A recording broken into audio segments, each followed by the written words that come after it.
Glendora's lawsuit without her consent in writing. And carefully, I never gave it. And I wouldn't. And Williams can't add either. What not? Doesn't matter. He has no standing to do anything in the case. Yeah, the magistrate has no standing in the court. Consent was not given. Consent was not given. If they spent money, that's good. We're grateful for that. But that's only one-hundredth of their penance for how they cheated the United States of America.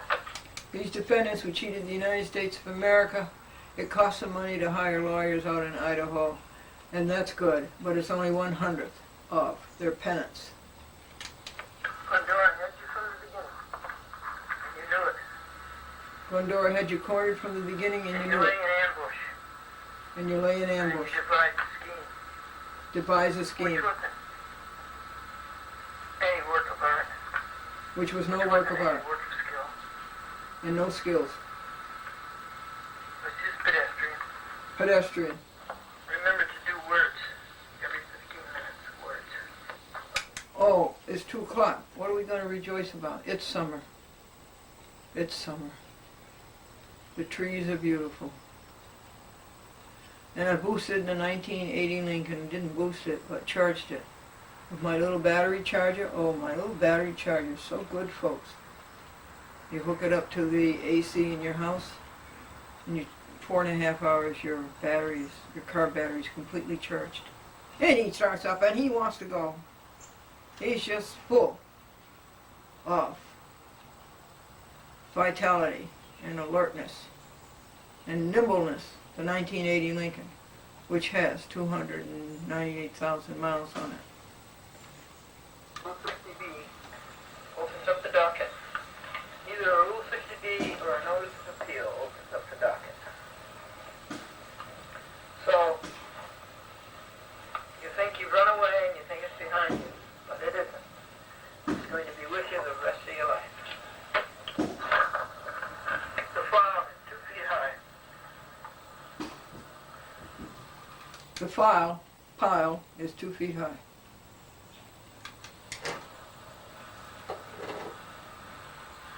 All wasted on a bunch of cheaters. Standing up for right.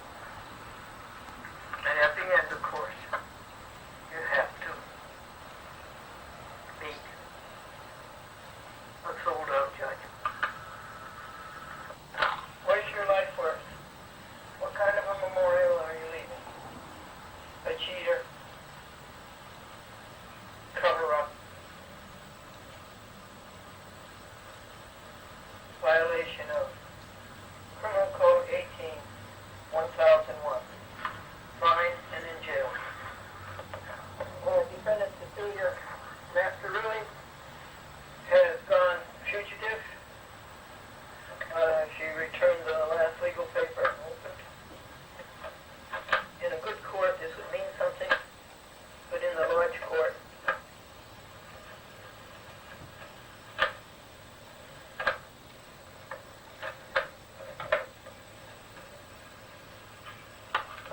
case is now reopened. Lodge is defined and jailed and would be if the international bankers weren't behind him, directing him to denude the courts of justice.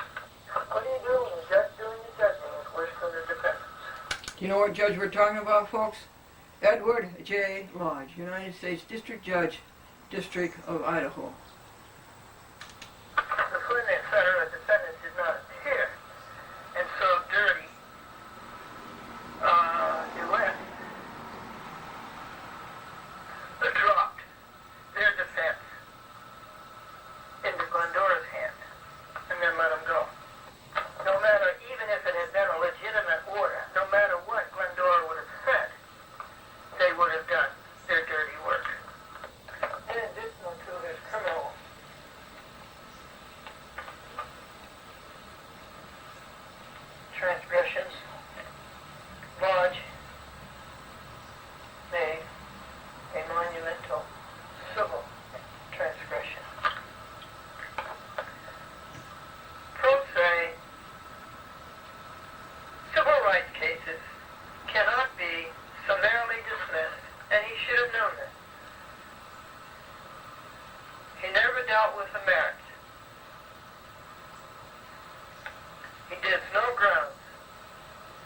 dictum.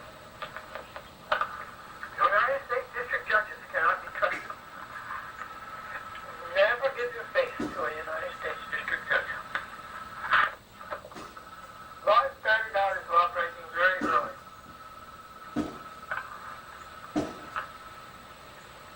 U.S. Attorney realized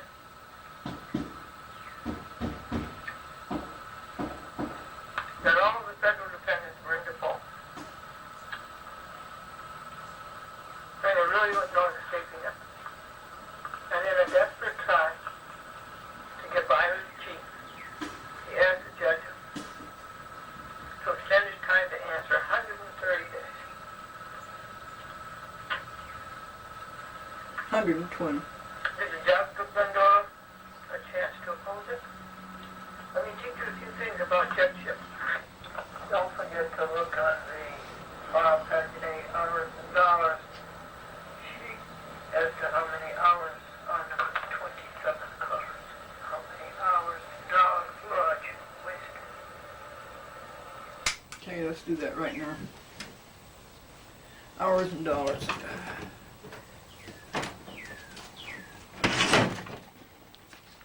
Hours and dollars.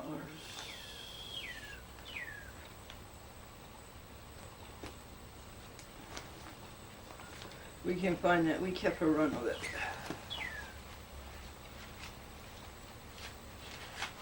The case was filed on Thanksgiving 2005.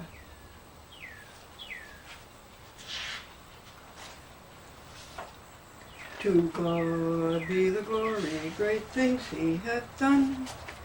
So loved he the world, he gave us his Son, who yielded his life and atonement for sin, and opened the life gates that all may come in. That's the Dolan log. You want to know how much Dolan has cost in 12 years? 12 years, 8 months, and 2 weeks. 2,809 hours and $40,026. Another big cheater. Here we are. Omnibus 27, Idaho, has cost $105 and $2,976. Let me start again. 105 hours and $2,096. And this is what you get in return. A cheater, a fugitive, an incompetent, a washout.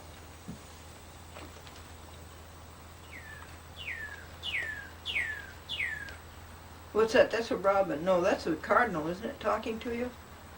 Tew. Oh, he wants some bread. The bread is out there. It's out there on the south lawn.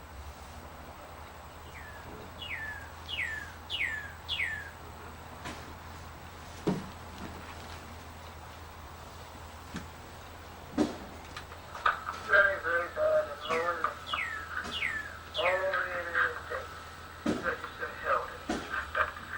All over the United States, judges are held in disrespect. All over the United States, judges are held in disrespect. Abet and abide. Aid and abet. Oh, excuse me, aid and abet. Glendora's exploration of the terrible The tyranny of judges. is on the internet. Tyranny of judges. Phyllis Schlafly. Tyranny of Showing the judges. rest of the world and reading Judges all over the United States are held in disrespect. You are invited, just as the rest of the world is. So Edward J. Lodge, you are invited with the rest of the world to watch your record on the internet.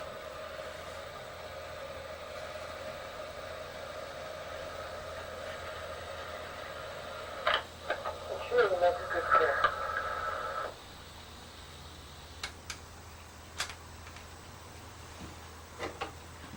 That man who's on the right, understand it. There's nothing but rhetoric, because he just ignores the law that a magistrate cannot touch Glendora's case without Glendora's consent in writing.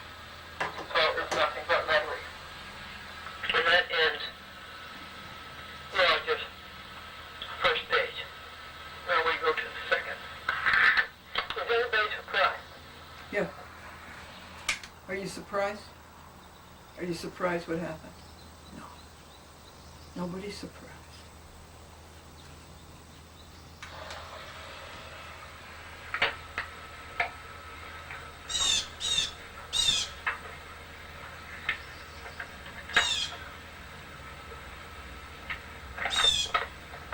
If you wanted an order to show cause, then only lodge has the authority to order an order to show cause. See, this magistrate wrote an order to show cause why the case should not be dismissed against Reynolds, against Flynn, and against some other cheater. I don't have to do what a magistrate says, unless I was foolish enough to consent to that in writing by Title 28, Section 636, and I did not. So no matter what Williams writes and orders that Glendora shall do, it has no standing.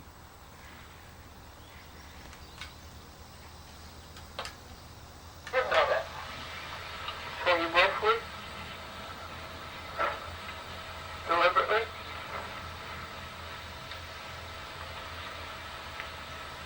and knowingly violated the United States Code. Violated the United States Code. 2 judges. So, you should be put in jail. And fined and impeached. It gives no ground. It is all dictum. It's all dictum. It's the fix, and the fix was this. Ever since the day they let the U.S. Attorney have an extension of time and granted it without ever hearing from Glendora. There was a fix. He violated trial by jury. Violated trial by jury. Civil procedure. Federal Rules of Civil Another Procedure. law he broke. Another law he So broke. this is actionable. And that's actionable. Glendora has presented these cases to the court in such a way that the only way they can keep their way out of it is to violate the United States Code. Glendora's presented these cases in such a way that the only way they can get themselves out of it is to violate the United States Code. They were cornered. Just what they do. Can you imagine? That's how bad it could have become. Imagine you were case right. You took an oath, and you keep it. You never dealt in good faith. It was always bad faith. He never dealt in good faith. It was always in bad faith. This is Edward J. Lodge, a United States District Judge in Idaho. It was a fix. That's all I can say.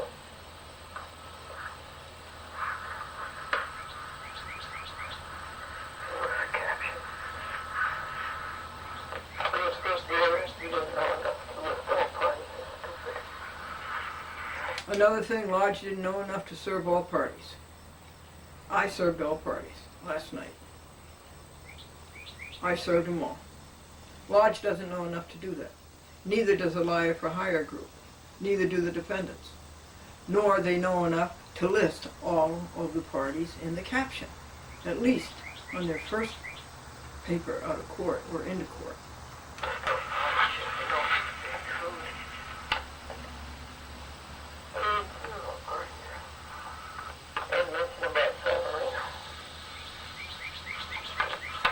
We covered Severino.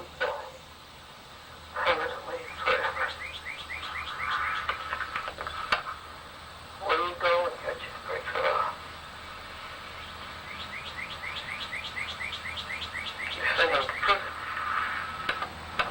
They do it because you're bankers of the land. And this is why Omnibus 28 sues the international banks.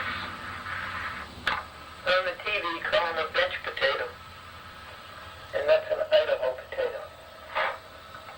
That's not a Maine potato, that's an Idaho potato. Bench potato. Your message number 1 from caller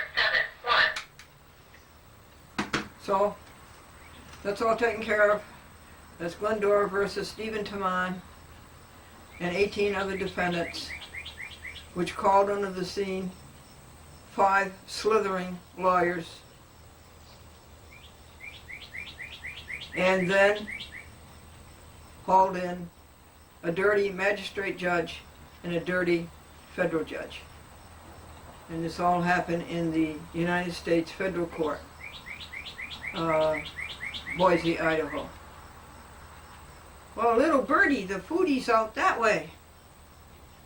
You want me to put foodies out that way too? I'm pretty sure that's a cardinal. I bought the cardinal some seeds. And I put them in the driveway. And the cardinal didn't eat them. He's away doing something else. They're seeds that I know he likes. And then the seed sprouted and brought up a whole lot of grass in the driveway where we just spent $1,000 putting gravel over it so there wouldn't be any grass. Hi, this is Glendora to Thomas DeLuca, who fills my copy cartridges with toner. And I'm telling him that I owe him $180 for the June copy cartridges, the ones I bought in June. And I will be paying him on the 3rd of August because Franklin drops the money down from heaven and puts it in the bank.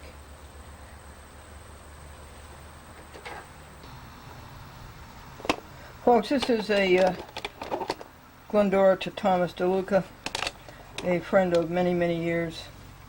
And it's about Suzanne McCormick, whose husband left her $24 million and she hasn't seen it yet. And it was the duty of Anthony Scarpino of the surrogate court in Westchester to see that Susan got that money that her husband left her. And the crooks in the situation are White and Case Law Firm and other lawyers and Bankers Trust and other swindlers. And I'm really furious about it. So I'm talking to Thomas DeLuca about it. About that. She does that on the TV. Yeah. It's an X-ray. It's 2 hours. I did about an hour and a half on those people. So you really starting to think you see that this Irish stuff, doesn't it? Well, it is. Not that I'm going to do anything about it.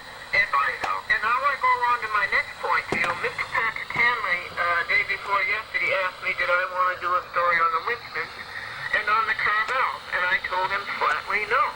Right. No. I understand. You have so much other things happening right now. Well, also is that, there's wonderful things going on. Okay, alrighty. Can I ask you a question? Well, if there was money tended, would you be more open to doing things like this for Carvel and the other Lipton? No, I would not.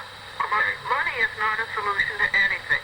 The only thing that's a solution is your alone time with God. That's the only thing that solves anything. Money is thinking in terms of compensation. We all have expenses, and you do as well as most. Oh, I have tremendous expenses, and it's awful. I'm right down, to the bare end. But I don't care. Money is not the solution, and no, to answer your question flatly, I don't want money. Okay. Thank you, though. All righty. The man bought a... You make me laugh. I was talking about you with Pat, and they said, have you met a sharper lady? He said, I can't remember when. He said, she is right on target. I said, I'm telling you,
number one, they didn't answer.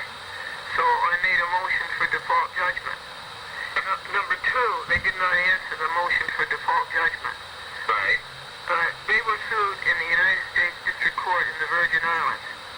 Along about 10 days after the expiration date on the motion for default judgment expired, they decided to answer. And the international bankers Rothschild, North America, and its CEO Raymond W. Smith, and a Rothschild by marriage named Rosenberg, decided they'd better answer. Because I was due $180 million on their default. So they had a lawyer at the same address where they are, 1253 Avenue of the Americas, Manhattan, answer. And it was really, really, really deficient. Your son could have written a better paper. And so I took every paragraph of it and refuted every bit of it, and I sent it back to the court, and I said, no matter what you say, they are in default. And as we say in tennis, they are in double default. Because they missed the complaint and they missed the motion for default judgment. So that happened at the very time that Suzanne and Patrick Hanley were here. I was doing that lawsuit at that time. And then last week, Monday, I get a letter from the U.S. Attorney in the District of the Virgin Islands, and he is saying that what he calls the federal defendants, I sued other than the international bankers, 10 of them, I sued federal defendants. And he said that they had no obligation to answer my complaint, and that my case should be dismissed. So I just spent last 3 days refuting that. Now that's all wrong. I served them properly by Federal Civil Procedure Rule 4D, which says you have been sued, I say to the defendant, you have been sued and you have a civic duty to save the cost of acknowledging this lawsuit and saving the cost of serving a summons. They did not answer. They did not fill out their waiver. They did not fulfill their civic duty. So that went out yesterday. It was served yesterday, and I told the court that I am entitled to my default judgment of $180 million. Unbelievable. Isn't that trying to serve the 10 richest people in America? I love it. Is the answer one of those 10? No. No, I want to list them for you. First is the Rothschilds. Those are the English people, okay? Right.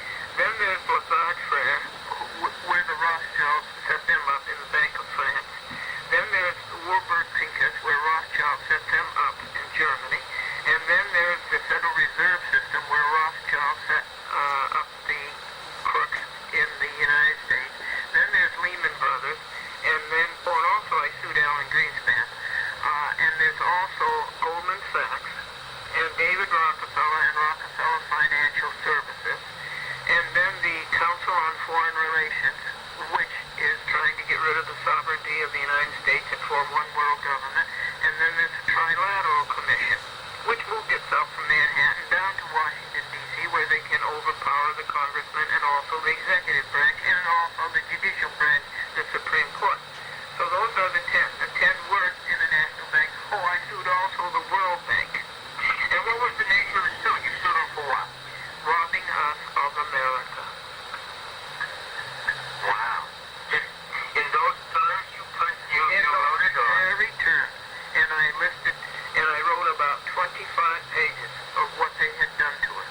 How they have taken away our right to coin our own money.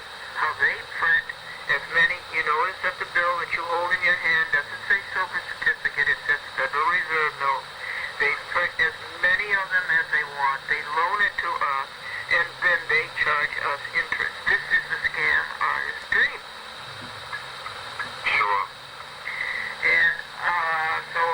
And then I sued them for ruining our courts. It is their will that the courts have become total depravity, total corruption. It is their will. They do not want us to have rights. They do not want us to have protection. They have flattened the courts, and every judge is a puppet of them. Every judge, including the most recent example, Scarpino,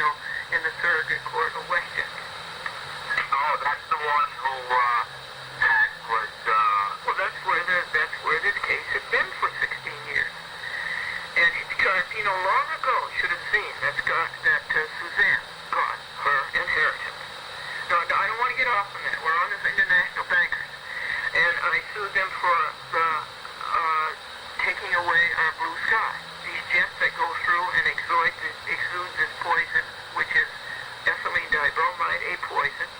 Right. Your children are breathing, and your little grandson, 3 years old, is breathing it. I know. They ruin our sky, they take away our sunshine, and we haven't had a blue sky for 5 years.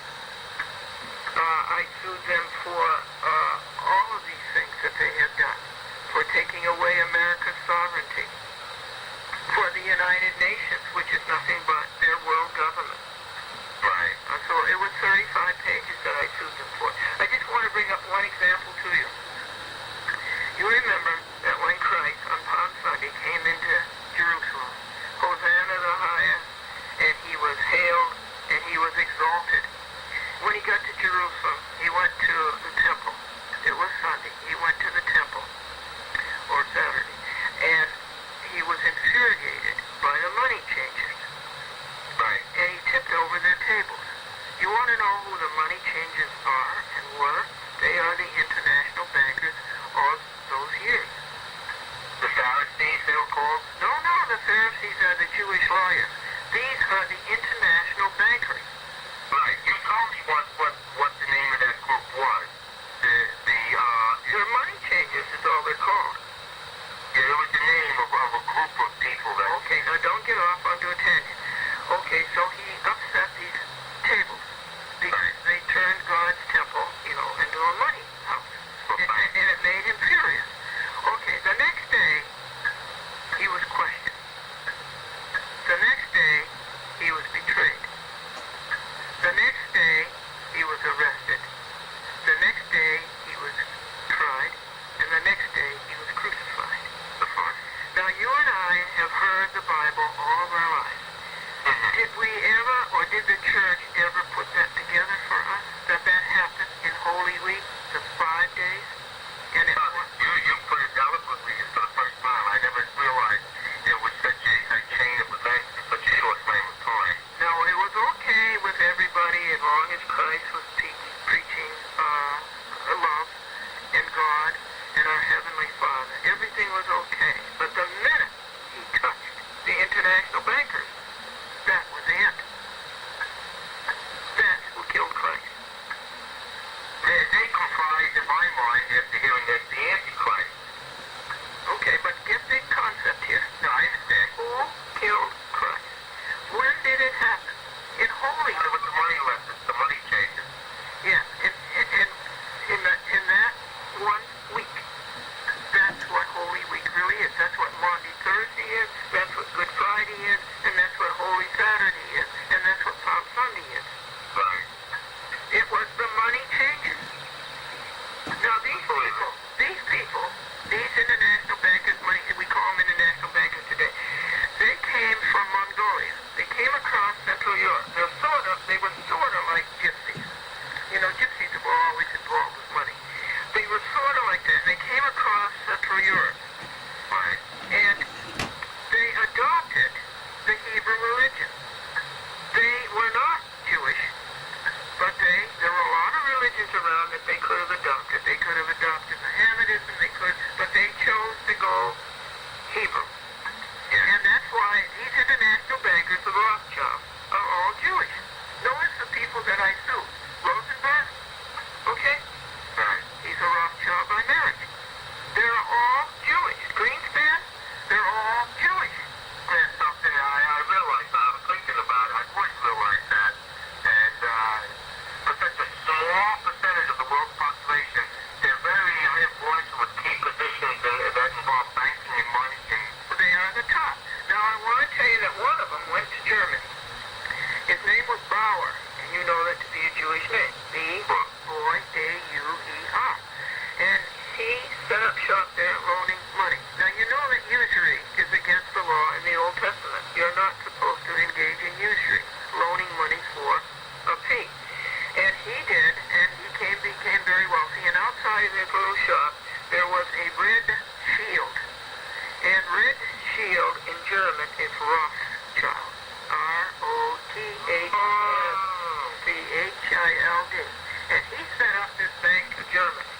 And then they went over to England and set it up there, and over to France and set it up there, and over to the United States and set it up there. What is the bank in the United States called? Well, the first one was called the Central Bank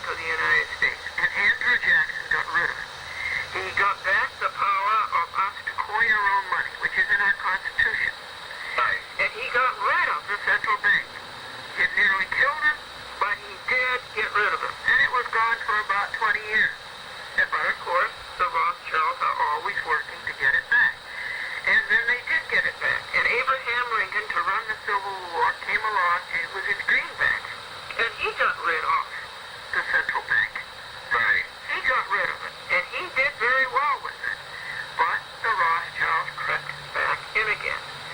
And in 1913, they started working on another central bank in the United States, another Rothschild bank in the United States. And they came up with the Federal Reserve Bill of 1913. And on Christmas, 2 days before Christmas, December 23rd,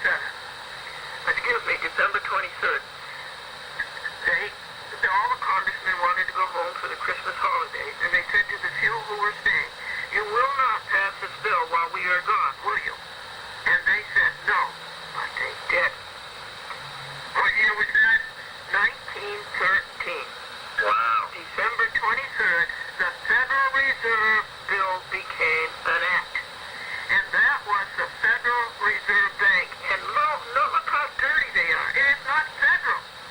It's a private corporation run by the Rothschilds, Warburg, Lazard, the people that I sued, and Rockefeller. And you want to know, in that bill, they said, you cannot audit us. And to this day, the Federal Reserve Bank has never been audited. Oh my God. And they also said, you shall never know who is on the board of this bank. That was true in the United States Congress. That's the law.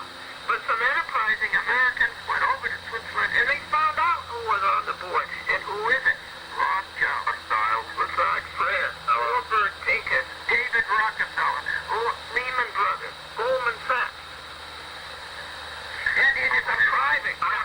Listen, Glendora, I'm double parked in Manhattan. The cops is pushing people off. I gotta get off this phone. Okay, honey, I'll see ya. I love you. Love you, babe. Take care. Okay, bye. Remember how I've always told you that people in Manhattan have a delightful way of making a long story short. They interrupt. Well, he was in Manhattan, but he had to, of course. Look at life. 2 minutes of goodwill and good cheer. Good humor. Brought to you by. You've heard of the Women's Hiking Group? The Women's Hiking Group, they call themselves the Walkie-Talkies. And the boss says that he believes in reincarnation. He asks you, did you ever notice at 5 p.m. everybody comes back to life?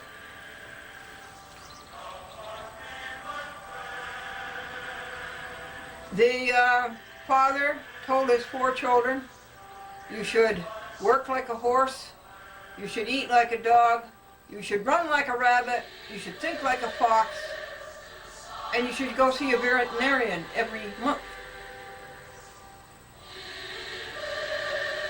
When the teacher was out of the room, the little boy wrote on the blackboard, "I'm the best kisser in this class." And when the teacher came back, she said, "Did you do that?" And he said, "Yes." And she made him stay after school. And then the little girl says, "You see, it doesn't pay to misbehave." And the little boy says, "But it pays to advertise." And up in Vermont, an advertising salesman was trying to sell a country store an ad in the newspaper. And the country store owner said, "I've been here 60 years. People know where to find me." And the salesman says, "You see that church up on the hill? They've been there 150 years, but they ring the bell every Sunday morning." The man turned 100 and there was a big party. And he says, "I don't understand what all the fuss is." He says, "All I did was to grow old. And it took me a long time to do that." And according to how you live, folks, you can die old at 30 or you can die young at 80. The Italian man was asked, "Why do you drink water?" Or "Why don't you drink water? Why do you always drink wine?" And the Italian man said, "Because I have an iron constitution and water would rust it." And one man said that the water in his hometown was so hard you had to chew it before you swallowed it.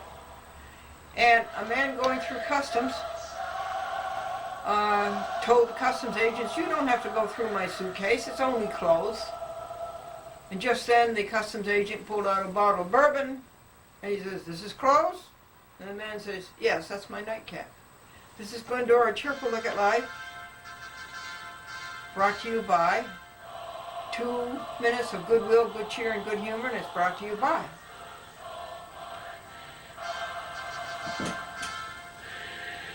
Orphan Beauty of the Starry Band, shining worlds in splendor through the sky, our grateful song before thy throne arise. I want to know, have you found that big box of gifts that God has for you?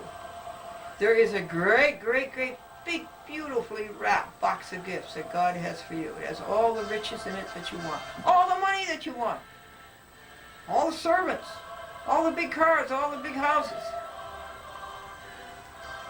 all the respect, appreciation, attainment, achievement, success, love, peace, everything you want is in that box. But I feel for you, because you don't seem to realize that it takes time to find out where that is. It requires time. It requires that you put it first. And that means you get up in the morning the first thing and you listen to God and listen and listen and listen.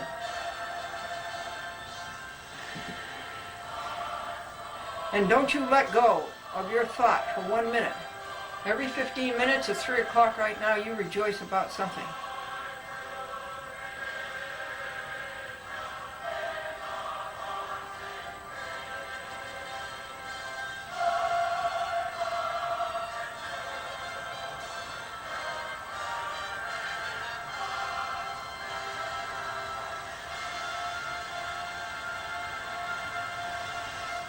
I rejoice about music.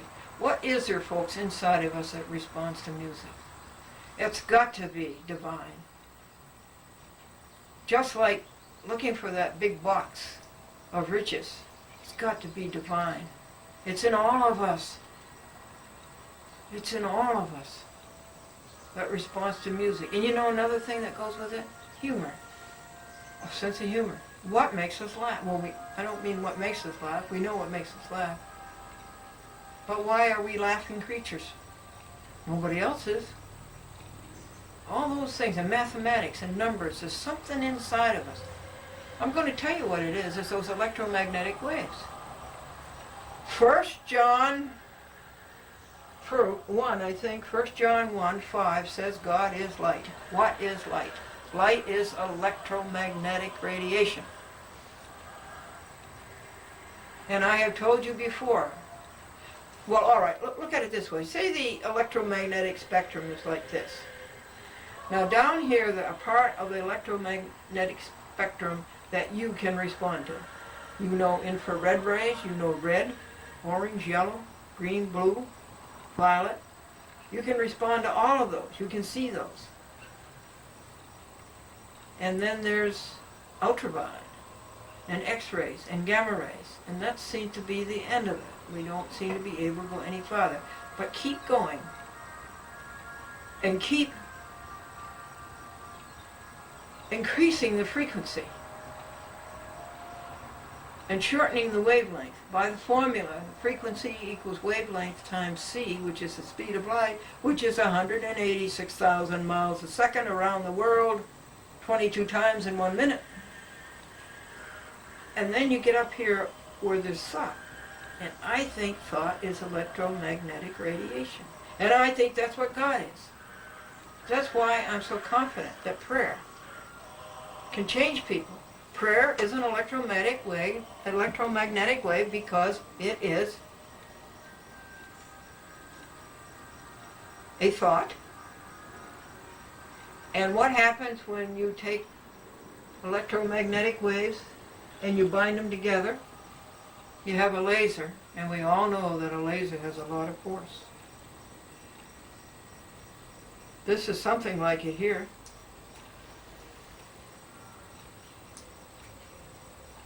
Optic fiber.